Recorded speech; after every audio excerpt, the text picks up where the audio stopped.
Le président de l'Assemblée nationale du Cabo-Verde en visite de travail officielle au Sénégal, reçu hier par son homologue sénégalais Amadou Mame Diop à l'Assemblée nationale du Sénégal aujourd'hui. Ces activités se tournent vers une visite guidée au Musée des civilisations africaines, une occasion pour Hostelino Tavares Correa de visiter l'histoire de l'Afrique et du Sénégal en particulier.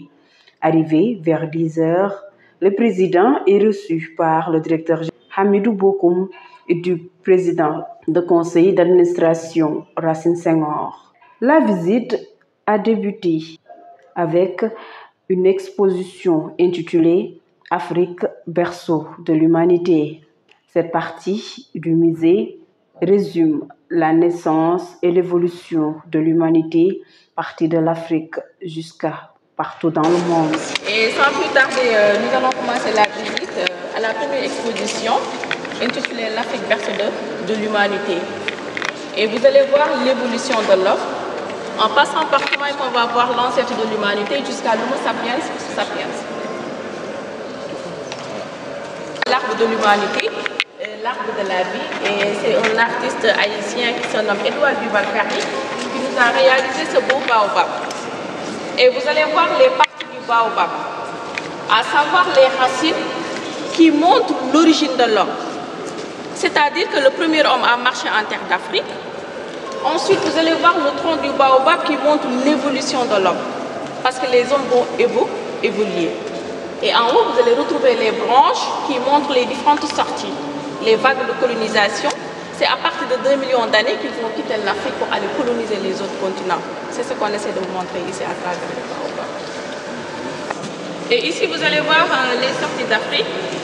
Et en regardant la carte, vous allez retrouver deux flèches de couleur rouge qui montrent la première sortie effectuée par les Homo ergaster ou Homo erectus.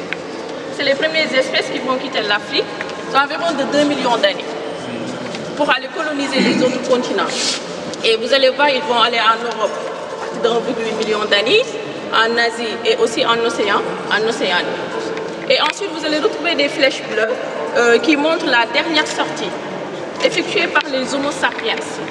Les Homo sapiens, c'est les descendants des Homo erectus, à plus de 300 000 ans.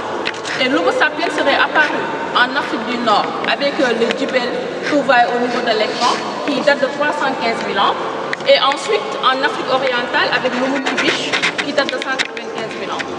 C'est ce qu'on essaie de vous montrer ici, les sorties d'Afrique, à partir de 2 millions d'années, avec les Homo ergaster Homo erectus. On va voir l'Homo habilis, les Homo erectus ou ergaster, les Homo sapiens archaïques et les Homo sapiens, ça veut dire vous et moi. Voilà. Et en bas, vous allez voir l'ancêtre de l'humanité. Son nom scientifique, c'est le Silent Computadensis Toumaï, découvert au Tchad par Michel Brunet en 2000 ans, qui date de 7 à 6 millions d'années. Actuellement, ce n'est plus lui, c'est l'ancêtre de l'humanité, mais plutôt c'est Toumaï. Voilà. Donc pendant longtemps, on a pensé que l'origine de l'humanité, c'est Lucie. Voilà. Okay. Et en 2000 ans, ils ont découvert Toumaï au Tchad. Et voici Lucie. Elle fait partie des Australopithèques afarensis. Et Lucie, on l'a découvert en Éthiopie, en 1974. Elle date de 3,2 millions d'années. Vous voyez l'écart entre Lucie et Toumaï. Toumaï, on l'a découvert en 2001. Et Lucie, en 1974, est considérée comme l'ancêtre de l'humanité. Et voici les hommes. On voit l'Homo habilis. Dans habilis, vous avez habile. L'homme qui réfléchit, qui pense, et à partir d'ici, vous allez voir, ils vont commencer à tailler des outils. Ouais, c'est ce qu'ils utilisaient pour couper, pour décharner, c'est ce qu'ils utilisaient là, par exemple, les outils. Ouais, les bifaces, les hachereaux, comme vous le voyez en bas. Et eux, ils ont juste utilisé le feu. Les Homo ergaster, et à part, on clique sur l'Homo habilis.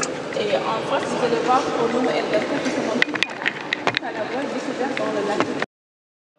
Le coin religieux a aussi été visité. Les différentes confréries qui existent au Sénégal, les objets personnels des guides religieux de Serigne Touba à Cheikh Ibrahim Niass, en passant au bonnet carré de Serigne Babacar Sy.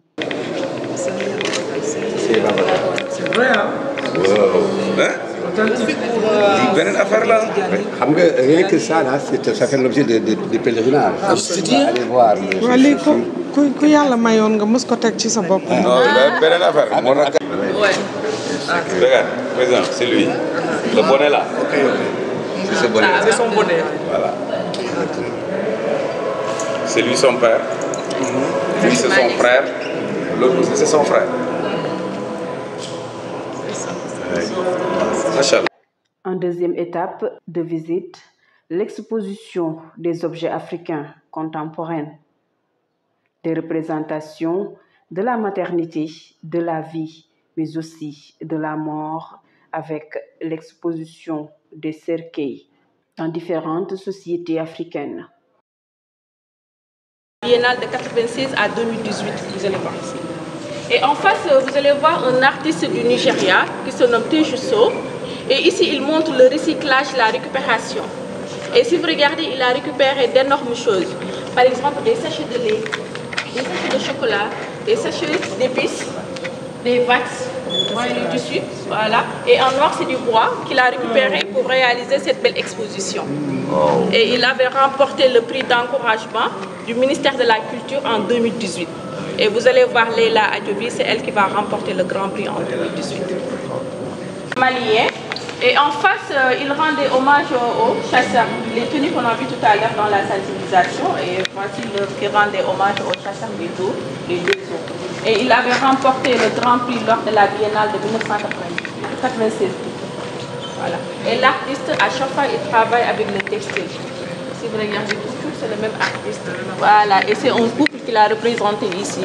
Ouais, c'est du vaserin qu'il a utilisé pour représenter un couple d'Ogon. Oui, Voilà.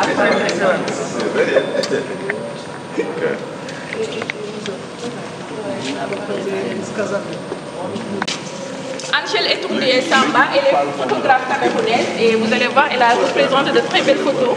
C'est une camerounaise, Angèle. Du Cameroun. Il s'appelle Sriki Kiki. Et si vous regardez, c'est un totem qu'il a représenté ici. Et la matière qu'il a utilisée, c'est du bronze. Et vous allez voir la représentation de la femme, l'homme et l'enfant tout en bronze. C'est le même matériau utilisé au monument de la Renaissance.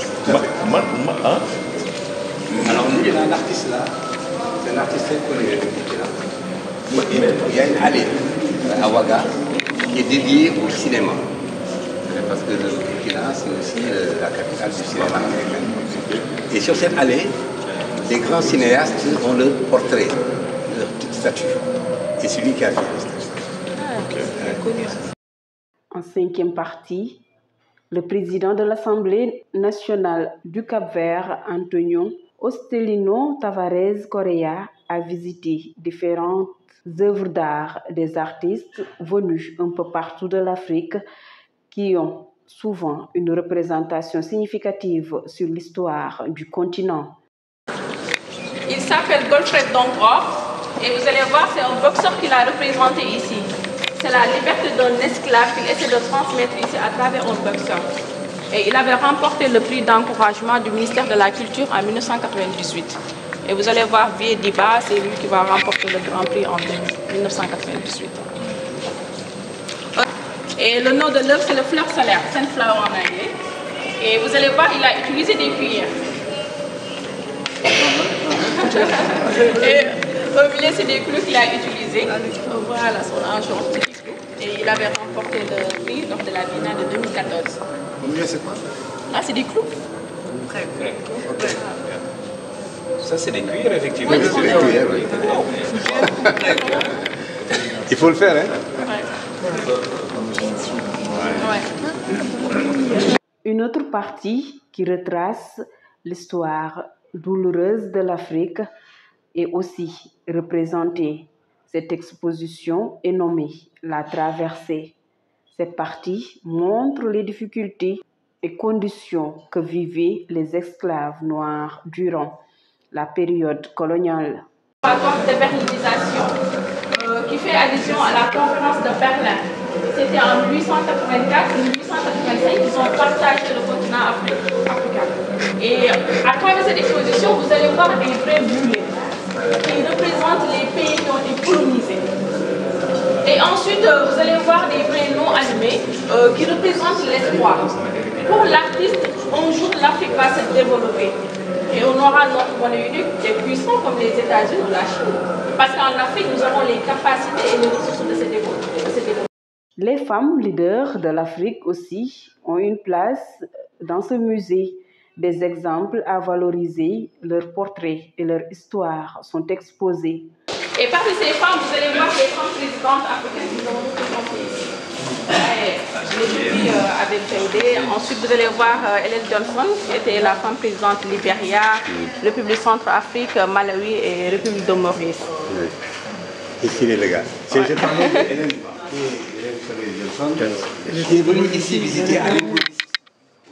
Elle est arrivée ici, là, à l'improviste, visiter, et on l'a trouvée, et puis on l'a amenée dans la conférence qu'on faisait, déjà internationale sur les musées. Les gens étaient très surpris. J'étais venu à Dakar comme ça.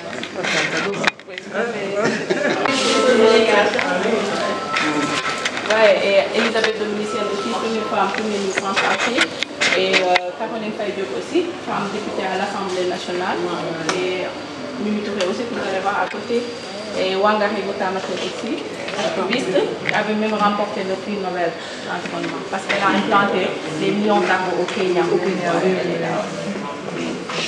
Comme tout visiteur officiel, le président de l'Assemblée du Cap-Vert, Hostelino Tavares Correa, a laissé son empreinte dans le livre d'or du Musée des civilisations.